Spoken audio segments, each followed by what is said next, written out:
Well, in high frequency words, I'm watching an awful lot of discussion, and some of it just we've learned better.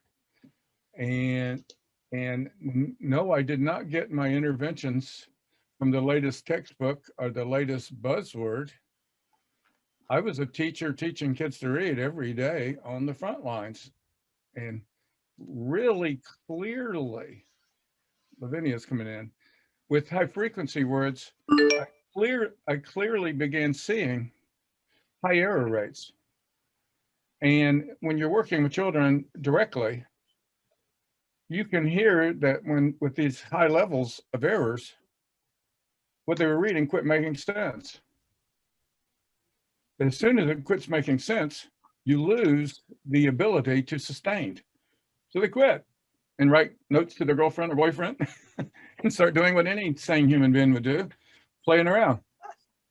But working with the children more and more and more, I saw the high frequency words to be a major problem. And I had no solution to that other than traditional.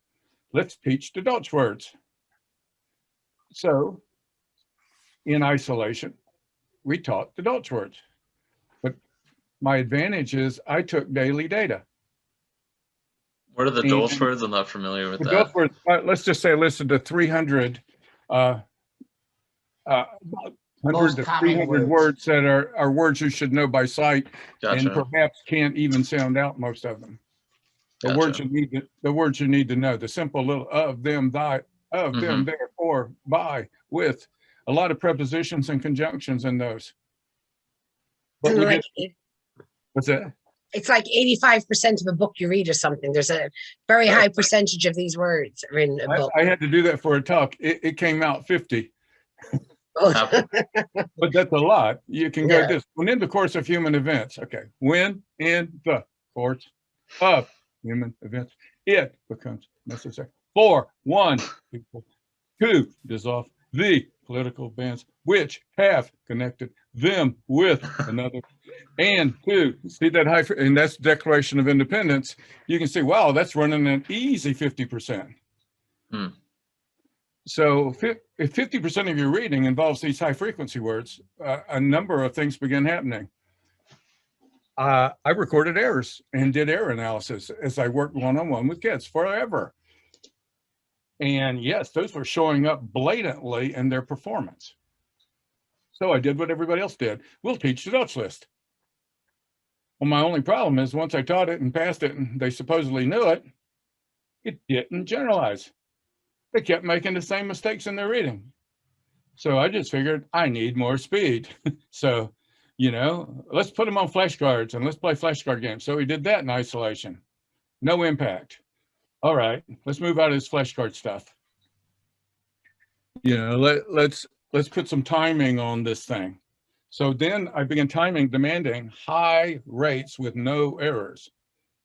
Well, I could get them up to 50, 60, 70, 80, 90, 100 words a minute. That's moving as fast as your mouth can move in isolation. But I kept seeing no significant impact on their reading. So why am I doing it? I've got to come up with something else.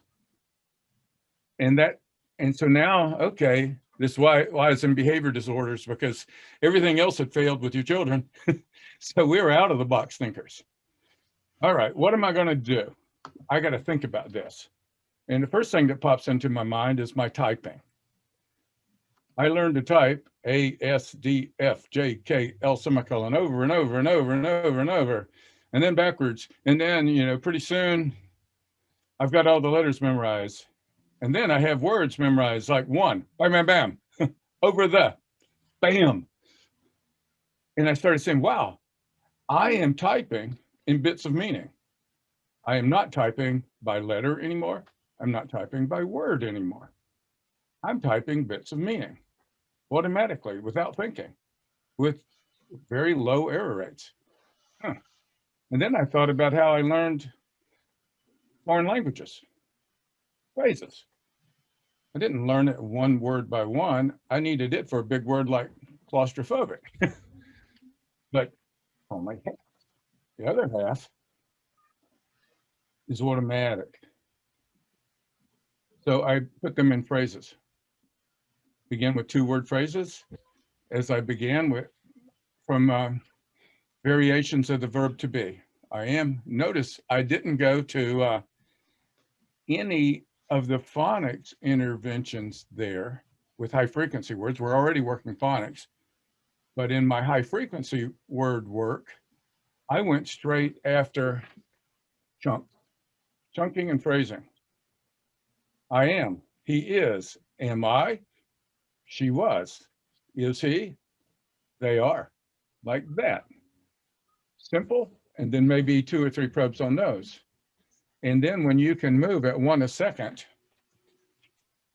in the world of behavior disorders, we held it to 0 errors, but with more and more children, we have allowed 2 errors, and that allows us to move a bit faster through them. So, and then we went from a number of 2-word phrases, then to 3, then to 4, then pretty soon the kids are almost working on what sounds impossible. There were 3. Were they there? Oh, I'm trying. One of my favorite ones. I'm trying to think. 3 were there. That's a very, very good one. I can't remember it, but when we began getting, and they were configuratively confusing. Back in the day when we were told not to confuse our poor students with learning disabilities, let's not confuse these poor babies at all. Let's make everything very unconfusing. Well, good old behavior disorders me said, let's make it as damn confusing as we can. Like off of. And let's use immediate correction. Let's use modeling. Let's do this until they nail it using the read procedure, and let's see what happens. And what happened very nicely in my world, it extinguished the high frequency word error rates, which in many cases gave me jumps in high stakes testing from the children of 2 and 3 years from a kid into 5th, 6th, 7th, and 8th grade. We started getting these huge jumps. And then over time, we began seeing that perhaps up to 1/3 of our children with reading disorders, the disorder is not at all in the giant words like conflagration. It's on words like if, which is phonetically perfect, by the way. So by eliminating that error pattern, watching it generalize, in 1/3 of our students, this may be the explanation why we get such tremendous growth in adolescence so fast. How in the heck can somebody grow 3 years in 4 months? Does this happen often with students who have had like a good phonics background though, but we're just missing like, or have you seen kind of a pattern there? Not with the phonics background, no. The pattern seems to be regular though. So a child with very, very good phonics skills would apparently have no trouble with the word if. But that has not proven to be the case, because when you are reading, you are no longer on just word attack. Something else is going on.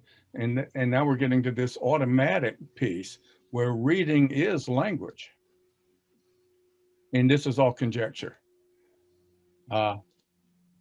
We've seen these high rates in many children of poverty and our at-risk students who perhaps never had any form of direct instruction in reading at any level. And so there's been no remedial tactic at hand. So we lost them. But that's 1/3 of the kids, certainly not the majority. And the 1/3 is a guess that I've never seen researched. But I compare this to a blister on the foot of a track runner that you're You're running as if something significant, incredibly significant is going on with your legs and your entire body. This must demand surgery. Look at that. It's a damn blister on the foot. Deal with it. If that's the case of the dysfunction, the remediation is 2 to 3 months. And bam, you get what appears to be a tremendous growth in reading, but it is not a tremendous growth in skills. It is a missing skill that is 50% of the word you encounter. And I see I'm reading too much now, so blasted involved in the details on the teaching of high frequency or sight words that I honestly believe they're making it more difficult for 95% of our kids than it is. If we're getting this kind of growth fast and it generalizes, why are you putting together these incredibly intricate procedures and even giving it names like orthographic mapping? That's so pedantic. Not a parent in the world is going to know what I'm saying when I start talking about orthographic mapping. And then when I say, well, orthographic mapping is just merely the word there is in your brain, so you know it automatically. We'll talk that way. And if the word is there automatically in my brain, we're no longer talking about sight words because Urquhart Castle is there automatically in my brain. And those are certainly not sight words for anybody, you know, so let's define our high frequency words. They're sight words. Candace, yeah. I'm gonna interrupt because this is really, really important. Because all of us have been in the midst of amazing reading wars. And when you don't fully understand what some of the others are saying, it gets you in deep trouble. So I'm gonna explain to you, I don't need to explain orthographic mapping. I've spent hours on that today online with people. But when people talk about sight words now, they're not talking about high frequency words necessarily. Right. They're talking about all words that you learn. So that would include, for Great Leaps, all of the words that kids are learning through the phonics, as well as through the phrases. So when they talk about orthographic mapping, it really is just putting together the phonemic awareness with the letter sounds and the morphology, the meaning, and getting it to an automatic level, which is exactly what you're going for, and filing it in what they call the word form area of the brain. So it's just filing that so that any word you look at, you immediately read. So when you're reading all that, seeing all the stuff, and why that's so hyped up now is because they're saying any word, we want every word we read to be at an automatic level, which is your goal in Great Leaps, is to create that automaticity. So I have all this space for reading, expression, and comprehension. So I just wanted I wanted to clarify that because you are doing all those pieces. And so when you present it to some of the others out there that don't get it, it's important that you understand how sight words are being used these days. Yes, they've changed that on us for sure. Yes, they have. Yes, they have. It is a huge difference. And so when you hear it in all this new literature, it just means making kids automatic, which again is what you're going for. So I have room to process and read and love reading. So these words that we used to call sight words, we're now kind of calling them high frequency words. Yes, and some people don't even differentiate that way. They'll talk about, and again, I've been spending a lot of time on it. And in the middle of all these reading wars where people still don't get why we do phonics and phonemic awareness, which it's the science of reading, and you guys build that all into the program. So nowadays, people might refer to highly decodable words versus low decodable words. So if you look at something like the Dolch sight word list, which is 220 words, the majority of those words really are decodable. So people are saying, bring those into your phonics, bring them into your word work. And then those other ones like how and who and those nasty little words My You- favorite of. Yeah, you do other things. And I also have found, even outside of Great Leaps, putting things in phrases so it gives them a little something. I mean, of, what is You that? define it. Yeah. Define it in your brain. Right. And So, reading is language. I can't define it. right, right. Vinny, is your hand up? No. Lavinia, Oh. sorry. Good. I'm so glad that you just said that, because it's really the phonics people who are now talking about sight words as that is the goal, to turn everything into a sight word. But I really don't think we should abandon starting with phonics. My background is with English language learners. And as you said, most of those Dolch words are phonetic. And why not give the kids a chance? I mean, what used to make me crazy were the people who were teaching phonics and then saying, yeah, learn this phonics, but these gazillion words are not decodable. And it's a mixed message. But I found that phrase, after you teach the phonics, you have to teach the words, boom, boom, boom, and phrases. But the test of sight words is if the kid pronounces it properly and self-corrects. And a second language learner would read "said" as "said" unless he knows that it's said. I mean, a native English speaker will self-correct on most of those words. Let me clarify again. This is really important information. It's really important information. What they're saying about sight words, and thank you for, and you're absolutely 100% right. It's putting all that. When they say sight, they don't mean memorizing. They mean first and foremost doing phonemic awareness, doing phonics, really doing the spelling, the writing of those words. So no longer does sight words mean flashcards, and it does not mean that. It doesn't mean just a few words. It means that we just recognize these words upon sight and we can write them easily. Yes. So they say, no, absolutely. Like we do. Yeah, do the Like we do. phonemic awareness. And then those other glitchy words, you do other types of things, like put them in phrases.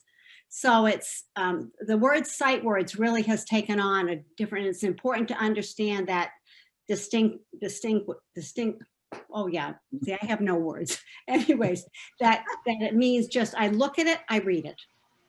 I look at it, read it. Campbell, Zoom, giraffe, print is just, and you do it through phonemic awareness, you do it through phonics, you do it through spelling, you do it through in connected text.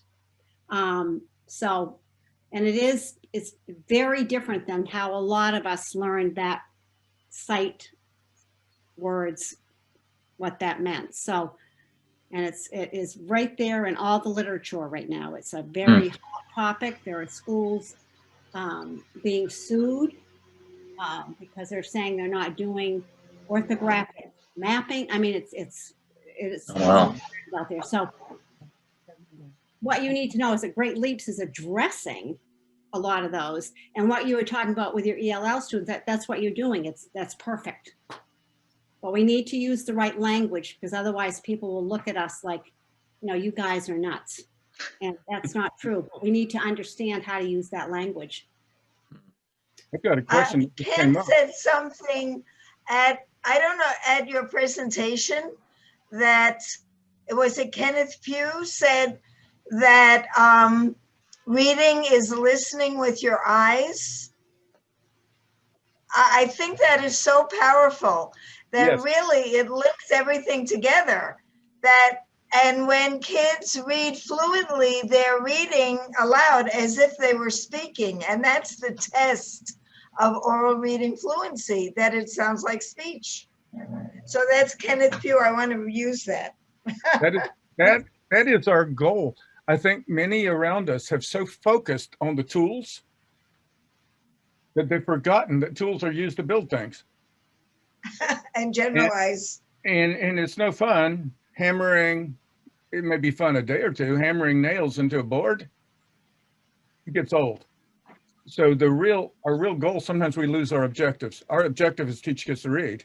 The phrases, my objective being their reading, we very closely look at performance and see where the dysfunction, if there's dysfunction, where it is.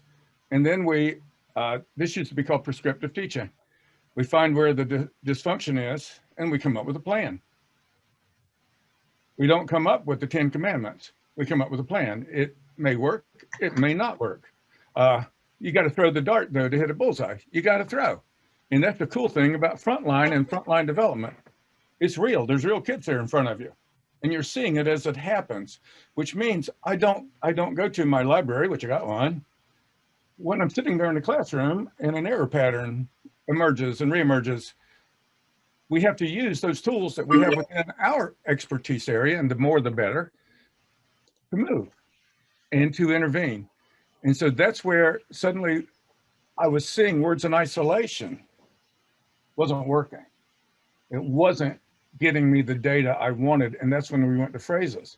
Now, I still taught the words one at a time, as Cecil Mercer and many others had taught me. Lately, we've got the data on more than 1,000 kids coming in regularly. We started seeing huge jumps when we moved from one word at a time to 2.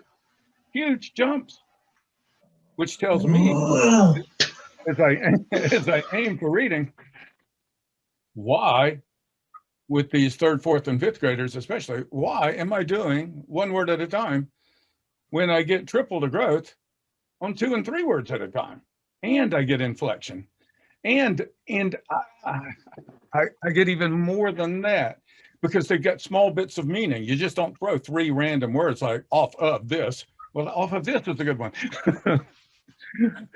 Off them from. You know? So if you, in my world, if you get better growth and it generalizes, I don't care whose philosophy you bump into, because we're behaviorists. The objective is reading.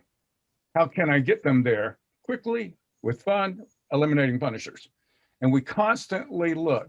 Patrick McGreevy said this a long time ago, and I think educators need to focus on this. And it's called, I think his book was called In Everyday English, or Speaking in Everyday English. When we're working with the world, people need to understand what we're saying. So Cecil Mercer, very early on the phonological awareness work we did, we changed it from the word phonological awareness to sound awareness. So people have a better idea of where we were going, because invariably they can't tell the difference between phonological awareness and phonics. They sound too closely alike. Now, when I use a term like orthographic mapping, I should be at a conference or something, because it sounds so pedantic compared to what you're actually saying. And in plain English, I think, was Patrick McGreevy's book. But yes, my objective, I had a great course, and one of the courses, what it taught us was, when you're talking to someone from the field of psychology, you talk in their language. This is what teachers have to do. So when I talk to a judge, I've got to talk where they understand. When I talk to a hardworking parent, let's say just pick peanuts all day, I talk to them. I'm not showing off. My objective is to talk to them. I would even do things like, and was taught to do things like, I had to wear a tie to go into a parent meeting because they're so formal. So when some guy's been working outside all day, I suddenly look like a boss. I have things on, I have accoutrements that separate me from communicating with the parent. So we were almost trained to, do you mind if I loosen up this tie? Oh man, thanks. Right then, I'm establishing rapport with this guy that, hey, I'm more like you. This guy hates wearing a tie. Yeah, so do I. And so in all of our professional work, we should constantly, and again, this is keeping the words of Patrick McGreevy and then even Ogden Lindsley in our minds, communicate. Let them know what we're getting at. Let them know we're not here to show off all the things we know. We know a lot. Our objective is communication. And in our field, I think we need a lot of this, because our approach to high frequency words, which we're trying to figure out even a good definition, what are we calling them now? Our approach to that is much different than the prevailing science is calling for. But data is data. Our job is not to play with the pendulum. Our job is to get human performance that generalizes, that's reinforcing, that works. So if you can find something better, those of us who take data watch and are looking for it. If you teach us better to understand what's happening, yes, that's textbook stuff, and all of us should go to conferences and get better and better at this. But in our own minds, we should learn how to communicate with the public we serve. And that would be one of the big things, some of the big issues in the high frequency word attack through phrases may not be understood what we're doing, but it is clearly scientific and it is clearly based on the performance of children, not theories, I don't even see much research on it, but on the actual performance of children that sustains and has been working now. And again, constantly viewing, is there a better way? And is there a better way to what? Not sound better. Is there a better way to get our children's performance, get them into the mainstream, get them to succeeding and becoming independent readers as fast as we know how, clearly generalizing that this is not an academic task in front of us. It's a social necessity that we're trying to bring about. I hope that makes sense. I think the whole generalization piece is very important. I see teachers teaching skills that are not generalizable, like teaching kids, about digraphs and diphthongs. That just slows them down, or making a bit, there are so many things that are being taught that are not generalizable and just slow kids down from reading fluency or any kind of fluency. I'm reading this a lot, Lavinia, that we're overburdening the young dyslexic mind with a gazillion rules, knowing full well that that brain makeup has difficulty processing a zillion rules. Well, I put in the chat this catchphrase that a Spanish grammar teacher taught us. She said, I've got to teach you all these rules. You've got to learn them for this class, for this test. But when you leave this room, you just speak Spanish. Forget these rules. They'll just make, and the motto is, no hay que complicar la felicidad. There is no reason to complicate happiness. Oh, beautiful. And I think that's what a lot of reading instruction does. It complicates happiness. Beautiful. Could you put that on the Great Leaps there, that quote, put it in our Great Leaps community page. It's a beautiful quote. I put it in the chat. You can do whatever you want with it. Okay. I can, I'll copy and paste it out, Dad, and we can post it and credit Lavinia for that one, or credit. Yeah. Credit Lavinia Spanish. I'll look Your up Spanish, the professor's name. My friend had it embroidered on a pillow for her sofa. Nice. My number one objective in all of my work and in all of my classroom work was the elimination of punishers. But because punishment leads to escape behavior, and invariably, even with cockroaches, punishment leads in organisms, punishment leads to escape behaviors. So when I've seen children coming to me, obviously overpunished, hating reading, escaping, poor attendance, poor everything, they're victims of punishment. So our first objective in bringing a disabled reader into the fold is eliminate punishers, and then make it happy, make it rewarding. I do not honestly care if you miss a word and it's the 27th time. All that tells me is I need a 28th in a better way, that I'm failing, not them. And I think that's the cornerstone. It's had to be the cornerstone working with abused children of everything I've done, is to provide a non-punishing, rewarding environment. And that includes boredom is punishment. you know, and again, this will have to show up to you because I can't ignore it. In my own world, I'm a very intuitive person. On Myers-Briggs, I score ridiculously on it. It means I don't see details. I mean, I just don't. And we can blame, you know, my mama dropped me on my head early. All right, it happened. It happens. But having the handicap suddenly becomes an advantage, just like blind musicians.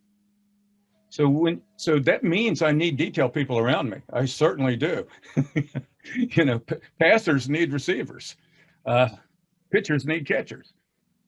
So I've learned that about teams. But as you work with me and work with who I am, I'm a very intuitive person. I look at the 5-year picture a lot easier than I look at the 1-minute picture. And that has a lot to do with how I oversee how we attack and what we do. Sure, I could teach a kid all the rules of the world and have them reading in 4 years. There's one problem with that. I don't have 4 years. And that's a huge problem. And I see on the Science of Reading page, that's a fun page for me, even though I don't write as much as my lack of executive function comes in. I try hard not to. They want to know how many syllables are in different words.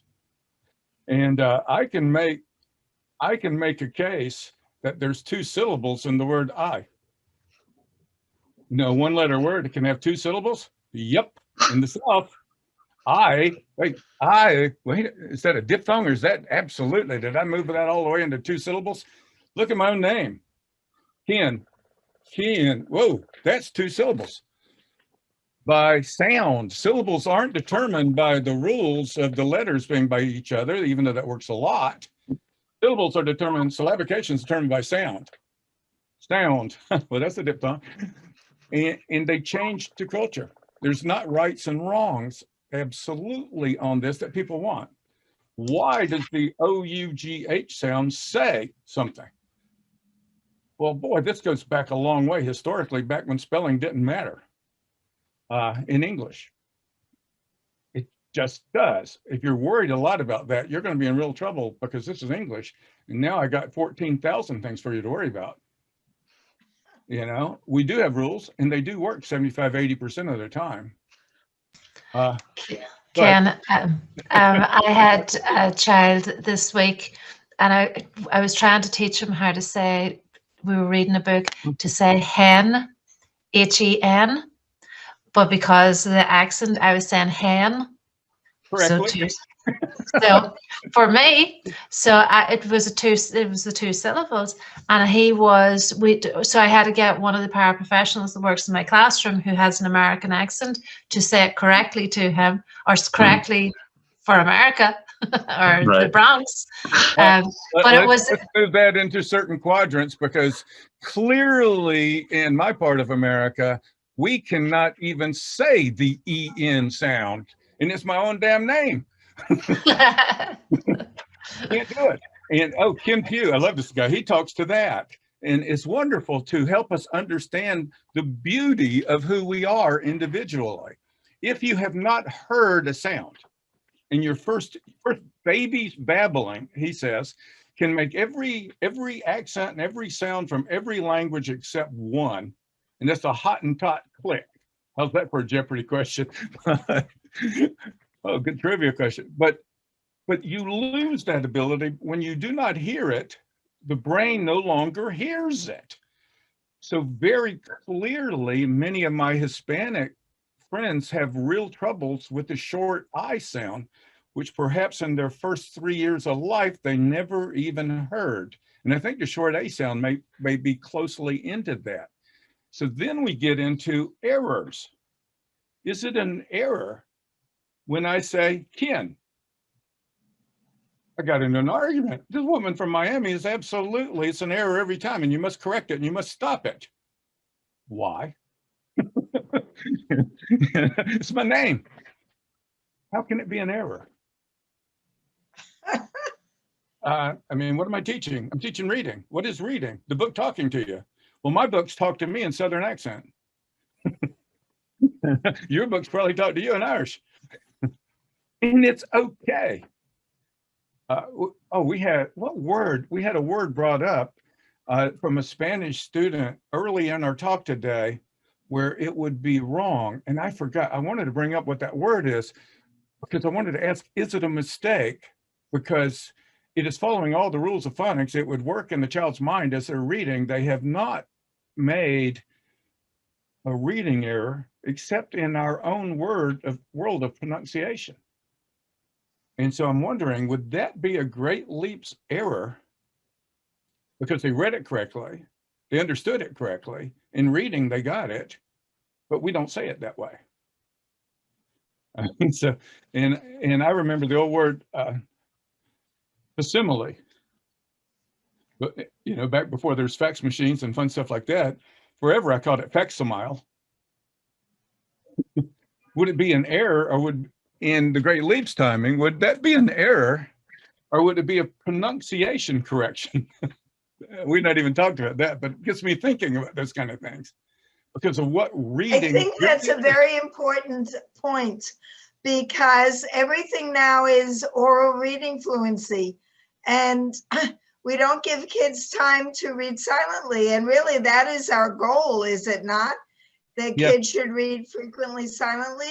And if you cannot pronounce the word terpsichore, but you know it's the goddess of dance, who cares? Who cares? Here we go. Lavinia, I can probably use everyone here. We probably need a talk on this. Moving a child from oral reading of 1 minute into productive, correct, silent reading. Measurement is difficult because of a high propensity of lying. It's a difficult thing, but we have to build up that endurance. And I need the endurance of 5 minutes minimal. How in the heck do you train 5 minutes of silent reading and get a measurement to see if you're winning? Those are just neat questions that I don't have answers to yet. I know it's significantly important, and I know you can't get silent reading if you can't get oral reading. So that's our measurement tool, but the objective, as you've clearly outlined, is independent reading. And independent reading is not in 1 minute bursts. So got ideas, but the measurement of it, very, very interesting. And you got to know, I'm a measurer. I take data. I'm not an insane one, but I take data on just about everything.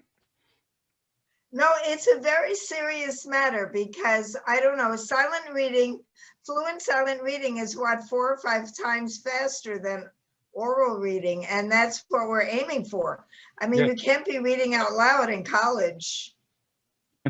We have to aim at that, but we have to aim at speeds. Some people get incredibly aggravated at us for focus on, we call it rate, but focus on speed. Not knowing that sometimes we slow children down. I've used this statement a million times to a kid: slow down so you can speed up. Well, what does that mean? And, oh, I need something to read. And I'll show you what slow down so you can speed up sounds like. And I'm just taking a book at random, excuse my weird literature.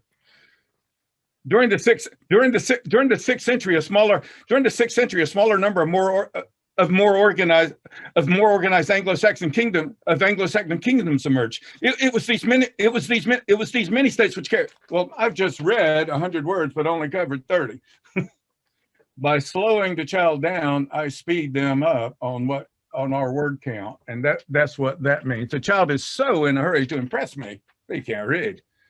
And you do so. Sometimes Great Leaps absolutely focuses on slowing a child down to speed them up, because how many words a minute did you move? And that's our goal. Our goal, people are hating this now. They're moving us back from 180 to 160. And 180 was the old gold standard of how many words a minute we should be aiming for independent out loud reading. And now it's moving more toward 160, and the South has nothing to do with this. Not our fault. And as far as fluent reading goes with prosody, I have honestly heard 80 words per minute be fluent and I'll do it. This is so much fun because I had a boy, he had to be from South Georgia, and I'm not cutting down South Georgia at all, though it's not football season. But here is how his reading would sound. One highly characteristic form of Anglo-Saxon spearhead suddenly reappeared in Northwestern Europe around this time, and might reflect a reverse migration that was also encouraged by the Frankish rulers of Gaul. There it is, like, that's even too fast, but there it is, way under 100 words a minute with prosody. So expressive. And understanding. And full understanding. You can hear it. We don't write enough about that. I can hear blasted prosody and fluency. I can hear a word, we call it robot reading. I can hear that. Now, at the same time, and this is what makes it all difficult, because of all the training in my experience with language, I can read a neurologic report. I read one when my granddaughter had a neurologic brain scan, and the report was sent to me. I could read every word on it, not understand the piece. So I read it to a brain scientist, and he clearly understood what it was all about and told me what it meant. So yes, I have all the skills in the whole world to figure things out, but I couldn't read it. And that's where I go to my talk for you guys on word and world knowledge, that we leave so much out. It makes no sense if you don't know what the words mean. But if you, it also doesn't make sense if you start missing prepositions and conjunctions and reversing them. The Declaration of Independence, changing to the Declaration from Independence, you just reverse the entire meaning of the whole thing and are going in the wrong direction. And that's I think we've ignored the prosody of high frequency words more than we should, and how to efficiently get them. Let's not make this more difficult than it is. And I see a lot of that going on. And it doesn't make me the better tutor or the better person or the better anything to have more rules in the kid's head to do something. The objective, clearly focused. The objective is reading and the success that comes from that in life. That's the objective. Well, yeah, we're coming towards like the last 10 minutes or so here. So as usual, I kind of want to, open up and see if anybody had any specific itching questions for the group or I guess areas that you want to discuss before wrapping up here. Oh, what is going on? Sorry, my computer is going all over the place. I just wanted to, you made me think about prepositions and how they really have to be done in phrases like of or but. You cannot isolate them because they're so difficult to learn if you're coming from another language. Another Spanish teacher, a linguist speaking through, said, so tell me, why are you on the bus but in the car? So you have to teach prepositions and phrases in the car, on the bus. In usage over and over. You don't get this in one time. You're not going to get it in one time. And I can never understand how, watching Friends from Germany and all, how they can understand English from a Southerner, and then at the same time from a New Yorker. And if we wrote out what we said phonetically, it's two different manuscripts. It's very, very interesting. And I've talked to Diana, my wife, about this sometimes, is my Southern accent is more extreme than it sounds. And it probably comes from the speed of my language and the ability of your brain to process what I'm saying. So you don't hear the Southern accent because I'm moving at a high speed that demands processing. But if I take a test in isolation, I came out 85 Southern, which is incredibly high. Colin and Ian, I believe my sons came out at 50s. Yeah, But I think that's being raised in Gainesville instead of Jacksonville, maybe. 85 is a very high score. And once you become aware of it, you become aware, boy, this guy can't say ing. You know, it's going, saying, doing, working, playing, always an never an ing. This is really not relevant, but it may be because my mother-in-law is from North Carolina and she could make a 1-syllable word 5 syllables long. But my husband's generation is quite different. They're kind of in between. And my son's generation, they speak like broadcasters. They don't have heavy Southern accents, even if they're still in North Carolina. There seems to be kind of a, I don't know, a washing out of the Southern accent. I could see And that. Colin may be an example of that. You mentioned the Yeah, word, I could see that for you sure. mentioned the word It does stand broadcasters. out. Broad- Broadcasting. Yeah. We listen to standard English every day now, but as a child with very little TV, I got the Southern accent all day. My dad, Canadian, was an introvert. My mom was an extrovert, so I got most of my language from her. I've got one thing that kind of ends up very neatly on this is that there's something that years ago I called the 3rd grade girl syndrome. And because they came to me all the time, the child would be making all A's, wonderful student. And then at 3rd grade, they fell apart and you would get these letters from the teacher like, oh, she's just into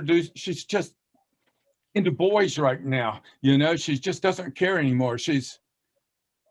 But upon analysis, what we find out is that, notice in the old basal text, your 3rd grade text would be 2 fingers and your 4th grade text would be 4 fingers thick.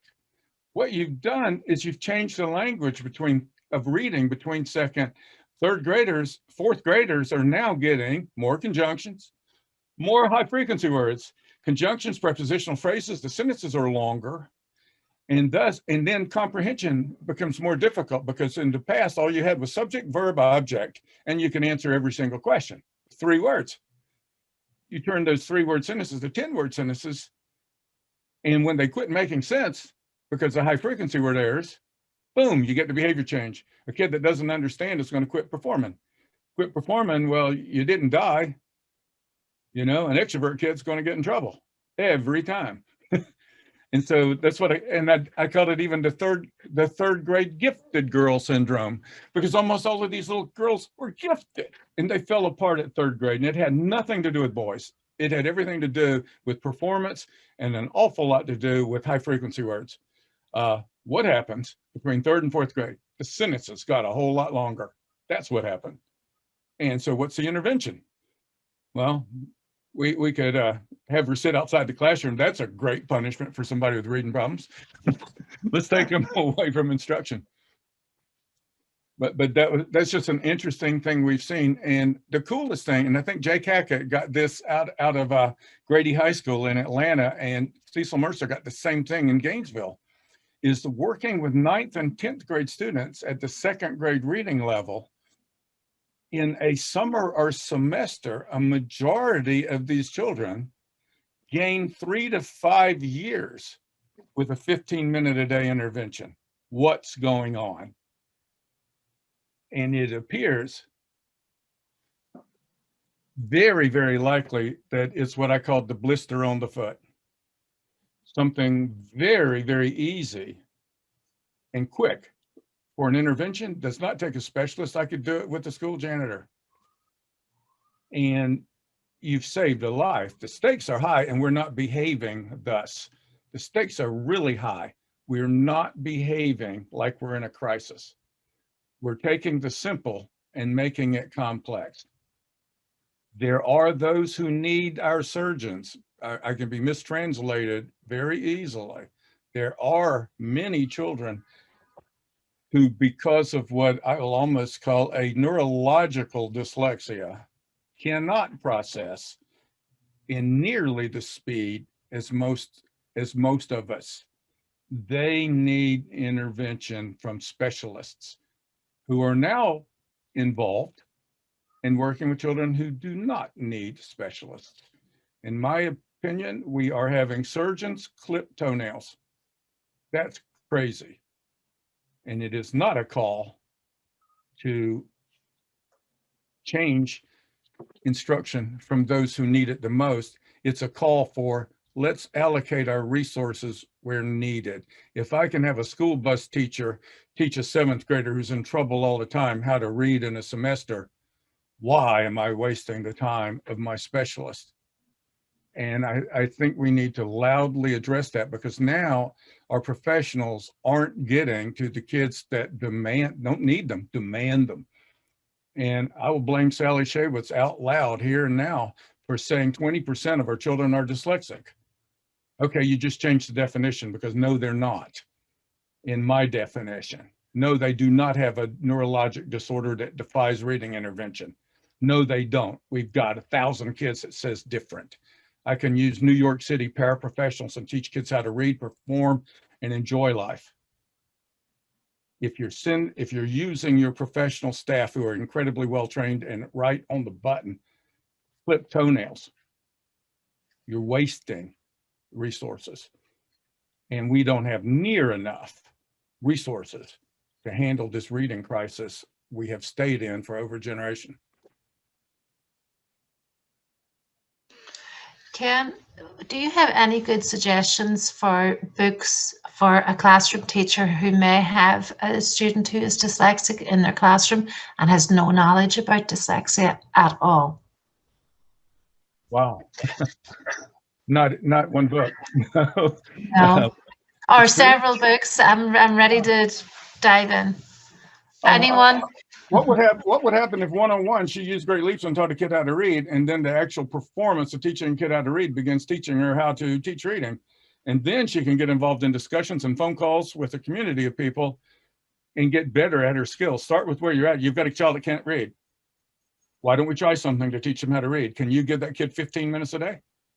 So that child is currently getting Great Leaps and it is starting to really make some gains.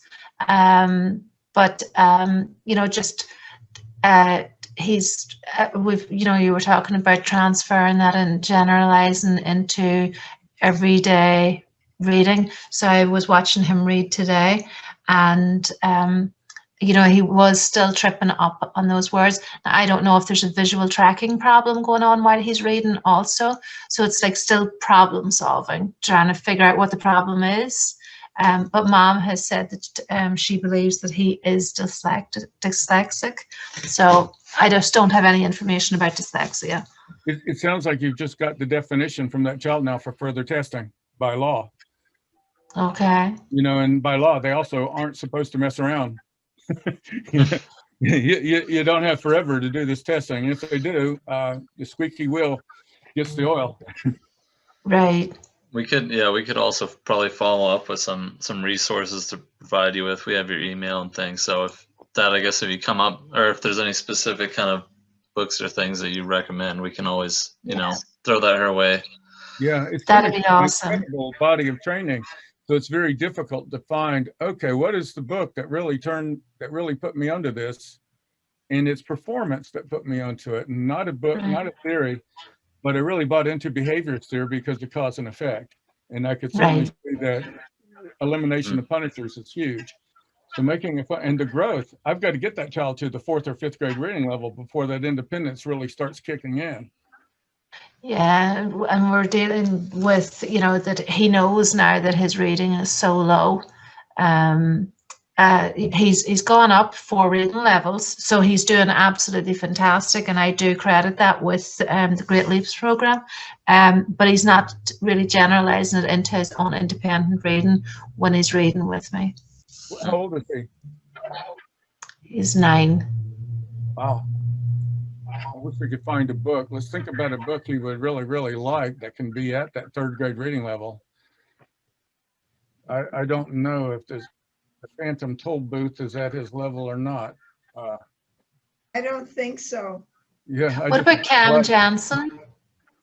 Is Cam Jansen? Do you know those? Or Nate the Great? Nate the Great might be. I don't know it. Or magazines. If he likes cars, there's some magazines. He's a fantastic artist. This is the child I told you about a couple of weeks ago. His vocabulary is outstanding. But you know, he just can't read the way I would like to see. It sounds like you're in the midst of defining a true dyslexic. Okay. It really sounds like that. You've got a very, very intelligent child with a lot of skills, with hand-eye coordination, with a lot of things going on, and reading's not happening. Right. You're very close to hitting the definition of dyslexia. Okay. There is an expert on he may need assistive technology. And so I'm going to put the name and the email of an assistive technology expert in the chat. And and on our website, there's a video of a girl who just got her law degree, magna cum laude. She can't read very well either, but she has, you know, her devices read to her. So I'm going to put that in the chat. Thank you.